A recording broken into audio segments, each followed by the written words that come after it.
Ya saudara, terima kasih Anda masih di Sapa Bali Pagi Ruang Psikologi, dan di sini masih bersama saya Nitya dan ada Ibu Yani juga ya, seorang psikolog industri organisasi.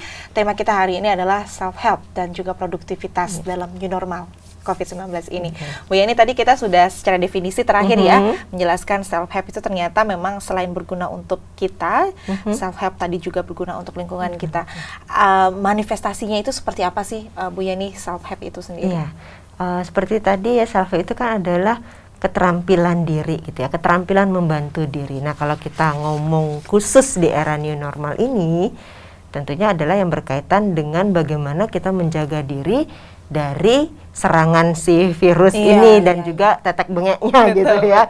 Jadi yang pertama pastinya kita harus menyesuaikan atau mengikuti protokol gitu ya. Pertama sekali cara kita melindungi diri kita adalah dengan kita taat pada protokol. Ya, yang cuci tangan dengan sabun, setiap kita habis keluar kita langsung tanggalkan baju, mandi dan sebagainya. Harus pakai masker gitu ya, atau mungkin pelindung wajah dan sebagainya. Juga menjaga jarak. Itu harus kita terapkan. Itu dalil ya, Bu. Itu dalil ya.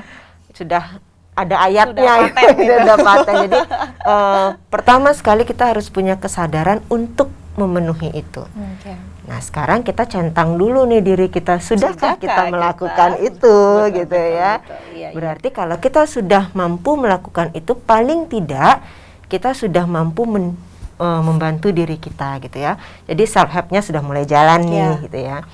Yang berikutnya apa? Adalah kita harus punya kesadaran bahwa new normal ini bukan normal gitu. Kita ngomong di persepsi ya Nitya ya. Jadi kita harus memahami bahwa yang namanya new normal ini kita dituntut punya kebiasaan baru yang lebih sehat, yang lebih taat ya. Bukan kebalikannya, kita malah lebih lost ya. Betul. Nah, dengan kita mengubah persepsi kita, itu juga adalah satu bentuk manifestasi kita untuk menjaga diri kita. Artinya kita punya kesadaran lebih terhadap lingkungan, sehingga kita bisa lebih peka. Oh, kalau ada orang banyak, saya ngindar dulu deh, gitu kan. Oh, misalnya kalau ada orang batuk di sana, saya keluar dulu deh, apalagi kalau dia nggak pakai masker gitu misalnya. Jadi kita bisa lebih aware dengan lingkungan. Nah, yang lainnya apa? Adalah kita tidak menjadi vakum. Artinya kita tetap berkegiatan, tetap produktif gitu ya. Karena kadang-kadang malah new normal ini membuat orang menjadi lebih takut sebenarnya. Yang lebih karena memang dari awal kita cemas begitu ya. Jadi ngapa-ngapain juga gini nggak ya? Apalagi sekarang gitu ya, melihat sudah semuanya tanda kutip kayaknya nggak ada aturannya lagi. Kalau dulu mungkin lebih ketat ya, harus ditembakin kepala nih ya, tembak laser. Terus abis itu mau masuk ruangan udah ada yang jagain, kalau nggak cuci tangan disuruh keluar. Nah, kalau sekarang kan lebih los. Ya, betul. Satu contoh lagi misalnya kalau kita lihat di jalan-jalan posko COVID udah mulai sedikit ya. Bahkan sudah ada beberapa yang sudah tidak beroperasi. Nah, ini juga membuat kita kadang-kadang menjadi takut untuk ngapa-ngapain. Nah, ini yang salah sebenarnya gitu ya. Kenapa? Karena dengan begitu kita sedang mentransfer informasi negatif ke otak kita nih. Jadi karena ini bilang juga kalau imun tubuh juga ditentukan oleh pola pikir kita gitu ya. Jadi kita sedang membuat pola pikir kita menjadi tidak sehat gitu ya. Melemahkan, tidak berdayakan diri kita sendiri nih gitu, sehingga akhirnya menjadi sakit gitu, baik secara psikis maupun secara fisik. Gitu. Oleh sebab itu tetap harus kita harus beraktivitas ya. Nah, yang bentuk lainnya untuk menolong atau self-help itu sendiri, yang menolong diri adalah kita sendiri yang harus menciptakan kebahagiaan untuk diri kita. Yang kita kenal dengan istilah subjective well-being gitu ya. Well-being ya. Jadi subjective well-being ini adalah satu konsep kalau di keilmuan kami gitu ya, di psikologi, adalah bagaimana kita bisa menciptakan, memaknai sesuatu dengan lebih positif sehingga kita bisa happy nih gitu. Yang ada di kehidupan kita ya. Yang ada di kehidupan kita. Jadi jangan menggantungkan tingkat happiness kita pada orang lain gitu ya, tapi kita sendiri yang harus create kebahagiaan kita. Itu membantu kita untuk menjaga imun tubuh kita. mungkin salah satu contohnya biasanya selama ini aku terhibur kalau kumpul sama teman-teman nih. Sekarang nggak ada teman-teman, aku jadi nggak bahagia. Itu salah juga salah gitu. Berarti kita menggantungkan kebahagiaan kita sama orang lain. Padahal kita bisa aja memaknai, oh kalau sekarang misalnya nih kita nggak bisa kumpul sama teman-teman, bukan berarti kita nggak punya teman nih, berarti kita disuruh nih waktunya untuk lebih sama keluarga gitu misalnya. Betul. Jadi mengubah makna gitu ya, mengubah makna dari apa yang kita temui menjadi lebih positif. Gitu. Bu Yani, kan itu ada beberapa manifestasinya ya. Produktivitas nanti akan Nitya bahas ya selain itu. Tapi Nitya ingin tanya dulu nih Bu Yani, kan pada saat pandemi kemarin yang serba kita katakanlah kita cemas, kemudian memang suasana juga sedang ketat-ketatnya, kemampuan atau keterampilan kita untuk membantu diri kita sendiri atau self help itu tadi juga harus tinggi. Nah sekarang kita sudah masuk masa new normal, itu sebenarnya harusnya lebih tinggi dibandingkan pada saat pandemi atau sama saja sih? Kalau dibilang idealnya harusnya lebih tinggi. Harusnya lebih tinggi. Karena kewaspadaan itu tadi yang semakin menurun ya. Iya benar.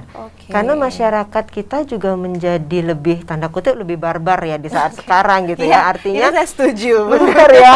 Karena mereka mungkin tadi bukan salah juga, mungkin mereka punya persepsi yang berbeda ya dengan new normal mereka. Karena aturan dari new normal itu sendiri sebenarnya salah satunya dari WHO mengatakan bahwa ketika kurva penularan COVID ini menurun melandai dan itu konstan, itu baru boleh new normal kan begitu ya. Sebenarnya seperti itu. Sebenarnya kan seperti, tapi kita juga tidak menutup mata di satu sisi memang masyarakat, negara ini butuh juga satu pembangunan ekonomi yang meningkat gitu ya di era sekarang. Jadi banyak kompleksitasnya tinggi lah gitu ya kalau kita ngomongin itu gitu kan. Nah, ini yang menjadi pemicu gitu ya. Ketika di era new normal ini mereka mungkin punya persepsi seperti itu. Oh, sudah melandai nih, jadi sudah aman. Iya, sudah aman. Sehingga mereka jauh lebih barbar dari yang dulu gitu ya. Mau keluar ya keluar aja. Mau ngumpul ya ngumpul aja. Nah, ini yang menjadikan bahwa kondisi sekarang sebenarnya jauh lebih chaos sebenarnya. Sehingga self help dalam diri individu itu sebenarnya harusnya lebih meningkat. Harusnya lebih meningkat ya, karena bisa melindungi kita, kemudian melindungi keluarga. Dan melindungi orang-orang di sekitar kita paling enggak ya. Memang. Ya, karena saat ini kita suka rancu ya Bu Yani ya, termasuk saya sendiri kemarin ke jalan, wah ternyata sudah ramai gitu. Di satu sisi saya cemas, ini ramai beneran aman nggak sih?